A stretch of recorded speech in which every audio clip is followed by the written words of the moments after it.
Assalamualaikum warahmatullahi wabarakatuh. Halo semua, apa kabar hari ini? Jumpa lagi bersama saya di channel ini.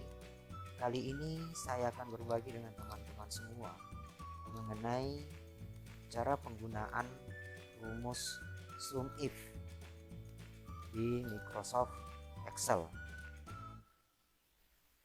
Nah, teman-teman sekalian, pernahkah kalian mendapatkan permasalahan seperti ini, yaitu ingin menjumlahkan beberapa nilai dengan kategori seperti ini? Artinya, jika memenuhi syarat standar nasional pendidikan dan item cost seperti yang ditunjukkan pada tabel ini, maka nilai yang ada di sini dijumlahkan jika bertemu dengan ini.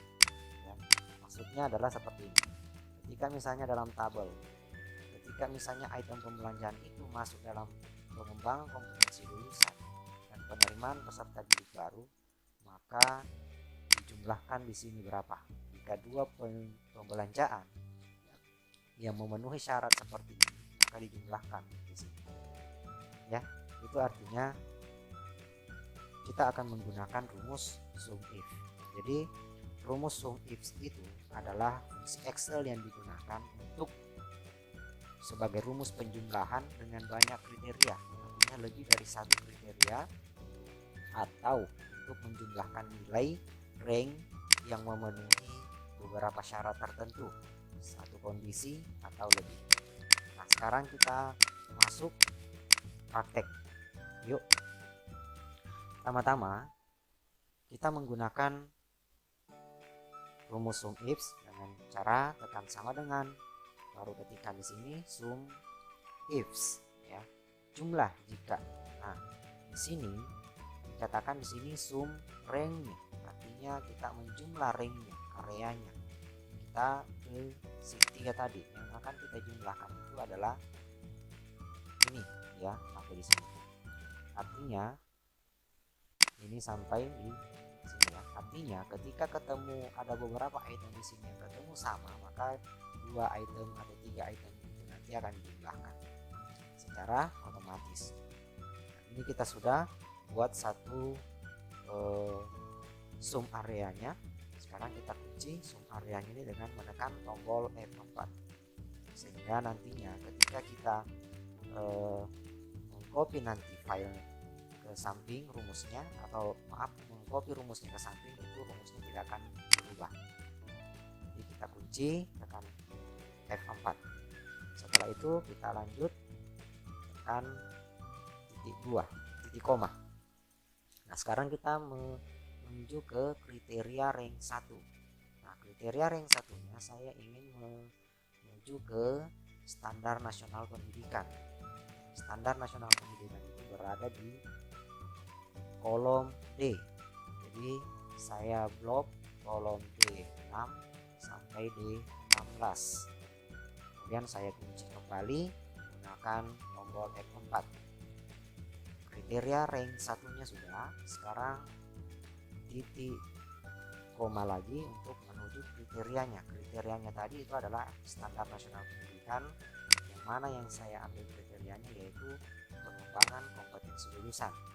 Jadi ketika ditemukan pengembangan kompetensi lulusan, nanti akan diarahkan, akan dijumlah nanti.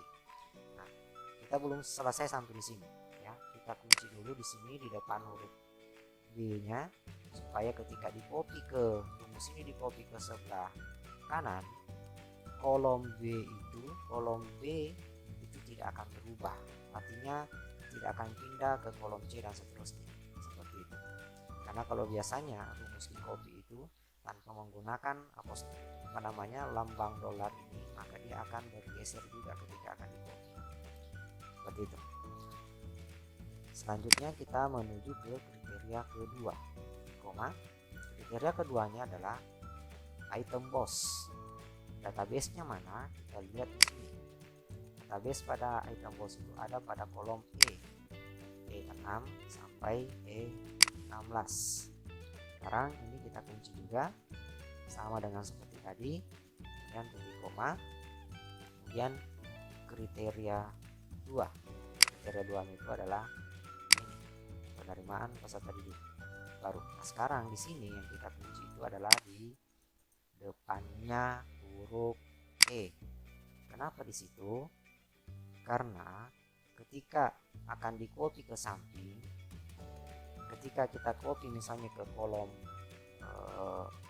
F, di sini rumusnya F13, dia akan pindah juga menuju ke sini, ke kolom F.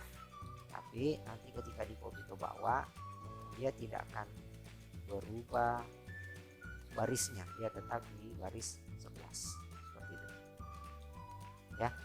Sekarang kita kunci dulu di sini, kemudian enter. Nah, sekarang sudah ditemukan nilai 400.000. Di sini pengembangan kompetensi lulusan dengan penerimaan peserta didik baru. Kita lihat di sini sama-sama. Yang pengembangan kompetensi lulusan dengan peserta didik baru itu hanya ada satu jenis. Ini ada peserta didik baru tapi masuk di pengembangan standar isi. Dan ini yang ditunjuk yaitu 400.000. Coba kita rubah di sini dengan pengembangan kompetensi lulusan juga.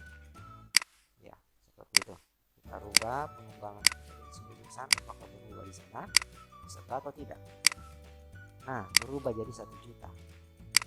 Betul ya, karena di sini ada 2 jenis. Ini saya tandai dulu. Ya, ini juga pengembangan. Nah, ini sama ya. Jadi 600 tambah 400 ya, jumlah otomatis di sini menjadi 1 juta. Sekarang untuk ke samping sana itu tinggal ditarik seperti ini ya, tarik.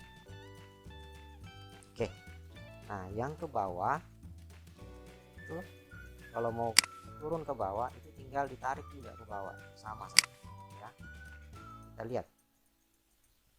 Nah, di sini kelihatan, kita cek sama-sama. Pengembangan standar proses dengan pengembangan perpustakaan. Ada standar proses dengan perpustakaan. Nah ini 250.000 ya, dia dapat. Ini kita blok, coba kita coba ganti warna kuning, kemudian coba kita tambah di sini. Kan tadi pengembangan standar proses dengan perpustakaan itu hanya 1 ya, 250. Coba kita ganti di sini juga standar proses, di sini juga standar pengembangan perpustakaan. Mana pengembangan perpustakaan yang mana?